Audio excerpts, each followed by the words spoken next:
L'Empordà, porta d'entrada de grecs i romans a la península Ibèrica. Un territori que gaudeix d'una situació geogràfica privilegiada. A cavall de la Mediterrània i dels contraforts dels Pirineus, vora els serrats i arran del mar, que diria el poeta Joan Maragall. L'any 580 abans de Crist, els grecs de Focea van desembarcar a les platges empordaneses tot buscant nous mercats. Ben aviat es van enamorar del paisatge i van fundar la ciutat d'Empúries. Al mateix temps que generalitzaven el cultiu de l'olivera, els romans van arribar 4 segles més tard, i sobre ells recau el mèrit d'haver millorat les tècniques de cultiu i d'haver convertit l'oli empordanès en un aliment que es degustava a la capital de l'imperi.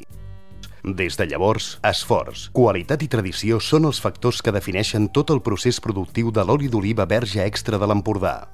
Les oliveres empordaneses, moltes d'elles centenàries, s'arrelen amb força a les terrasses de granit i pissarra, alhora que resisteixen els forts embats de la tramuntana, un vent que acabarà marcant el caràcter dels seus fruits.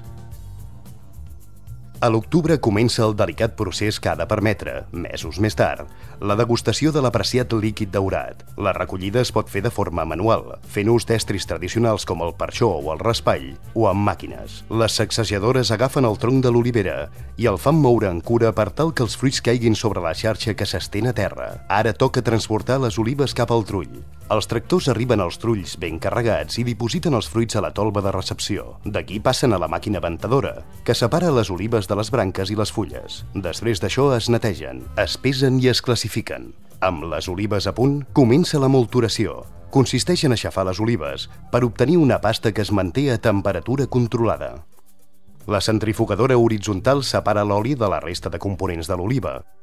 Després, la centrifugadora vertical acaba de purificar i ja tenim l'oli pur, sense impureses ni cap mena d'additiu químic. L'oli es guarda en grans dipòsits d'acer inoxidable, mantenint totes les seves qualitats organolèptiques, l'aroma i les vitamines. Finalment, només cal envasar-lo, etiquetar-lo i distribuir-lo. El fruit de mesos de feina, amb estrictes procediments de qualitat, ja pot ser gaudit en tota mena de plats. L'oli d'oliva verge extra denominació d'origen protegida a l'Empordà és un producte de qualitat avalada per les varietats d'oliveres genuïnes de l'Empordà, Argodell, Corivell i Lleida Cadaqués. Un oli transparent, gustós i d'una complexitat aromàtica notable, amb totes les virtuts per satisfer els paladars més exigents. Amb la valuosa herència de les tradicions grega i romana, i gràcies a l'esforç de pagesos, productors i cooperatives, l'Empordà és avui un centre elaborador d'oli d'oliva d'una qualitat contrastada i certificada. Amb la voluntat de donar més empenta al sector a través d'una marca reconeguda, us presentem la denominació d'origen protegida Oli de l'Empordà.